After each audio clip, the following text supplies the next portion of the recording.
તારીખ 21 જુલાઈના સવારના સમયમાં 12 વાગ્યાના આજુબાજુ ગાંધીધામ શહેરના જે એક આસોપાલવ માર્કેટ છે, માર્કેટ વિસ્તારમાં છે, ત્યાં 12 વાગ્યાના આજુબાજુ એક બનાવ બનેલ, જેમાં જે વ્યક્તિ છે, જે આ કેસમાં ભોગ બનનાર છે, જે ફરિયાદી દિલીપ મજેઠિયા, એ ત્યાં એમના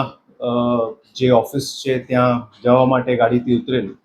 અને જ્યારે ઉતરેલ ત્યારે સામે એક કારમાં એક વ્યક્તિ બેસેલ, જેમનું નામ જાવેદ છે. એ એમને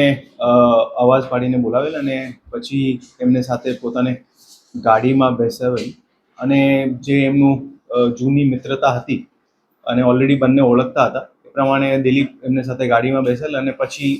ગાડીમાં બેસ્યા પછી થોડા આગળ જાય અને આગળ જાય પછી બીજા બે વ્યક્તિઓ સાથે ગાડીમાં જોડાય છે. પછી જ્યારે બધા સાથે ગાડીમાં જોડાય તો દિલીપને જાવેદના ઘરે જઈને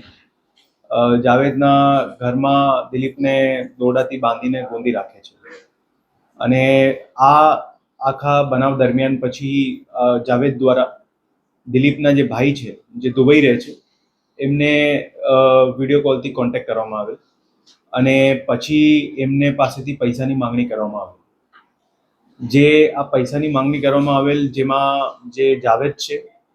આ જાવેદ જે છે દિલીપ બાબતમાં, દિલીપના આખા પરિવાર બાબતમાં બધી વસ્તુ એમને પરિચયમાં અથવા તો જાણમાં હતી. એનું મેઇન કારણ હતું કે જે દિલીપ અને જાવેદના જે એક કોમન ફ્રેન્ડ છે, જેનું નામ છે હર્ષ સદાતપુરી. એ હર્ષ અને જે ભોગ બનનાર છે એ ઘણા ટાઈમથી મિત્રો છે અને ઓળખતા પણ હતા અને એ લોકોનો આપસમાં પૈસાનું વ્યવહાર પણ હતું અને એમાં જે દિલીપ છે એ હર્ષ પાસેથી ઘણી રકમ જે છે એમને માંગવાની પણ હતી, પેન્ડિંગ હતી. પછી જ્યારે જાવેદને ઘરે ત્યાં દિલીપને ગોંધી રાખે છે ત્યારે જે એમને ભાઈ સાથે દુબઈથી જે વિડીયો કોલિંગથી કોન્ટેક્ટ થાય ત્યારે એમને પાસેથી જે છે પૈસાની માંગણી કરવામાં આવે છે $માં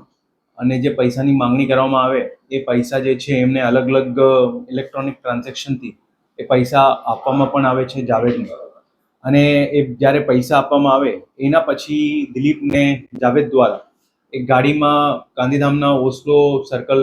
ત્યાં નજીકમાં એમને છોડી મૂકવામાં આવે છે. જ્યારે બનાવ બનેલ હતું, બનાવની જ્યારે પોલીસને જાણ થઈ, જ્યારે આ બધું ચાલતું હતું ત્યારે તાત્કાલિક એ ડિવિઝન પોલીસ સ્ટેશનની ટીમ, LCBની ટીમ અને ખાસ કરીને રેન્જ આઈજી શ્રી ચિરાગ કોરડિયા સરના માર્ગદર્શન હેઠળ અલગ અલગ ટીમો આમાં ગોઠવવામાં આવેલ હતી અને તાત્કાલિક જે પ્રાથમિક માહિતી મળી એ મુજબ જે એમની શોપથી, યાની કે જે ઓફિસ હતી ત્યાંથી જે એમને ગાડીમાં બેસાડવામાં આવેલ હતું અને ત્યાંથી લઈને અલગ અલગ જેટલા એંગલ્સ હતા એ બધા અલગ અલગ ટીમ દ્વારા એમાં તપાસ કરવામાં આવતા હતા. અને મીનવાઇલ જે આપણે વાત કરી એમાં જ્યારે 12 વાગ્યાના આજુબાજુ એ ગાડીમાં બેઠ્યા અને લગભગ 2 કલાકમાં એમને પાછો ડ્રોપ કરવામાં આવેલો. ત્યારે પ્રાથમિક રીતે ફરિયાદી દ્વારા, કારણ કે જ્યારે તાત્કાલિક તાજેતરમાં બનાવ બનેલો જ હતો, તો જે પ્રાથમિક રીતે ફરિયાદી દ્વારા જે વસ્તુ જાણવામાં આવેલી એ પ્રમાણે ઇનિશિયલ એવી જાણ મળી હતી કે 20 લાખ રૂપિયા એમને આંગળીએથી ટ્રાન્ઝેક્શન થઈ રહ્યું છે અને એમાં ટ્રાન્ઝેક્શન થયું નથી પછી, કારણ કે દરેક જગ્યાએ જે છે પોલીસનો મૂવમેન્ટ ચાલતો હતો, એવી પ્રાથમિક વિગત હતી. પણ જ્યારે જ્યારે બનાવની આગળ તપાસ કરવામાં આવતા ત્યારે આ વિગત બારે આવી કે ખરેખર જે છે પૈસાનું ટ્રાન્ઝેક્શન, કારણ કે જે જાવેદના ઘરે દિલીપને ગોંધી રાખેલું હતું આ એક રૂમમાં હતો અને બીજા રૂમમાંથી જાવેદ દ્વારા એમના ભાઈથી કોન્ટેક્ટ કરવામાં આવેલો હતું અને પછી એ બધા ટ્રાન્ઝેક્શન થઈ રહ્યા હતા. એટલે ટોટલ મળાવીને લગભગ $5,85,000 જે છે $, એમનું ટ્રાન્ઝેક્શન થયેલું, જેનું લગભગ જે માર્કેટ કિંમત છે ત્યાં પૈસા મળ્યા પછી જે છે એમને દિલીપને ત્યાં ડ્રોપ કરવામાં આવેલું. બનાવ ગંભીર હતું અને એ પ્રમાણે પોલીસ દ્વારા પણ ગંભીરતાથી આ બનાવની તપાસ પણ ચાલતી હતી અને અલગ અલગ બધા એંગલમાં પોલીસ દ્વારા તાત્કાલિક જ્યારે બનાવ બન્યું ત્યારે જ જે છે તપાસ ચાલુ કરવામાં આવેલ હતી. અને જે બનાવની વિગત અત્યાર સુધીમાં ધ્યાને આવેલ છે, જે કારણ શું હતું, કોણ કર્યું, આખી વસ્તુ, એમાં જે સૌથી મેઇન વસ્તુ છે કે આખી પ્લાનિંગ જે છે હર્ષ સહદાતપુરી દ્વારા કરવામાં આવેલ હતી, જે દિલીપના મિત્ર પણ છે અને લગભગ એમની બધી બાબતોમાં હર્ષ સહદાતપુરીને ખબર હતી કે દિલીપનો પરિવાર શું છે, એમની એક્ટિવિટી શું છે, શું મૂવમેન્ટ હોય છે, બધી બાબતમાં. હર્ષ શહદાદપુરી જે છે એમના ઓલરેડી અલગ અલગ જગ્યાએથી ઘણા બધા દેનદારી છે પૈસાની, એટલે આની સાથે સાથે જાવેદને પણ જે છે એ મિત્ર હતા. એટલે હર્ષ અને જાવેદ અને એમની સાથે બીજા 2-3 લોકો,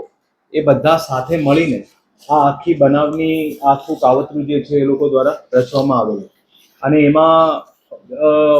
જે હર્ષ દ્વારા પ્લાનિંગ હતી અને જે એક્ઝિક્યુશન હતું, એ એક્ઝિક્યુશનમાં જાવેદને સાથે બીજા 2 લોકો, જેમાં એક રિઝવાન કરેન છે અને એક સોહેલ કરેન છે, એ લોકો દ્વારા એનું એક્ઝિક્યુશન કરવામાં આવેલું. અને જે હર્ષ છે એમને પૈસાની જરૂરત હતી, જે પ્રાથમિક રીતે જાણવા મળે છે, એના માટે, અને એના કોઈ દેનદારી હોય તો એ દેનદારી પૂરી થઈ જાય એના માટે જાવેદ સાથે મળીને, અને બીજા જે લોકો સાથે છે જેમાં જાવેદના ભાઈ પણ છે, જે એક શબીર કરેન છે, જેમને પોલીસ દ્વારા ડિટેન કરવામાં આવેલું છે અને ઓલરેડી અરેસ્ટ કરવામાં આવેલું છે. અત્યાર સુધી આ બનાવમાં ટોટલ 7 લોકોને અરેસ્ટ કરવામાં આવેલા છે, જેમાં એક છે હર્ષ કિશોરભાઈ શહદાદપુરી, જે મેઇન પ્લાનર છે. એની સાથે સાથે એક રાજ ધનવાની, જે રાજ ધનવાની છે, ઓલરેડી જૂના એમના વિરુદ્ધ સાયબર ક્રાઇમના પણ ઓફેન્સ દાખલ છે. રાજ ધનવાનીનું પણ આમાં રોલ છે કે જે ઓવરઓલ પૈસાનું ટ્રાન્ઝેક્શન થયું દુબઈથી, એમાં એમને કન્વર્ટ કરવામાં, પ્લસ આ કઈ રીતે આખું કરવામાં, એમાં જાવેદને શીખવવામાં પણ એમનું રોલ છે. પ્લસ એમની સાથે સાથે એક ઇબ્રાહિમ બુચ્ચડ કરીને છે, હુસૈન બુચ્ચડ, શબીર સાયચા, લક્ષ્મણ ઉર્ફે લચ્છુ હેમનાની, સચિન આનંદાની, એ 7 લોકોને અત્યારે પોલીસ દ્વારા ધરપકડ કરવામાં આવેલી છે. બીજા જે 3 લોકો વોન્ટેડ છે, એમાં જાવેદ સાયચા, રિઝવાન ખીચા અને સોહેલ બુચ્ચડ, એ બધા ગાંધીધામ અને અંજારના છે. એટલે એ લોકોને અત્યારે પોલીસ દ્વારા શોધખોળ કરવામાં આવી રહી છે. અને જે અત્યારે 7 લોકોની ધરપકડ કરવામાં આવેલી છે, એમની રિમાન્ડની તજવીજ આગળમાં કરવામાં આવશે. અને આગળની કાર્યવાહી પણ જે છે અત્યારે એ ડિવિઝન પોલીસ સ્ટેશન દ્વારા ચલાવવામાં આવી રહી છે. અત્યાર સુધીમાં ટોટલ લગભગ 9.5 લાખ રૂપિયા જેટલી રિકવરી થઈ છે, અને બીજા પણ રિકવરીના પ્રયાસો પોલીસ દ્વારા ચાલુમાં છે. જે આરોપી છે જાવેદ સાયચા, જેમાં ગાડીમાં શરૂઆતમાં જ્યારે દીપકને બેસાડેલ, એમના વિરુદ્ધ જૂના ગુના પણ દાખલ થયેલા છે મિનરલ્સ એન્ડ માઇન્સ એક્ટના. અને પ્લસ એની સાથે સાથે જે બીજા આરોપી છે એમનો પણ ગુનાહિત ઇતિહાસ છે. જે ઓવરઓલ અત્યાર સુધીમાં પોલીસને વિગતો મળી છે એ પ્રમાણે જે તપાસ કરવામાં આવી રહી છે, અને એની સાથે સાથે આગળમાં પણ જે લોકો અત્યારે પકડવાના બાકી છે એમની પણ તજવીજ ચાલુમાં છે. પ્લસ જે વિગતો આગળમાં ધ્યાને આવશે એ પ્રમાણે અલગ અલગ બધા એંગલમાં પોલીસ દ્વારા તપાસ કરવામાં આવશે.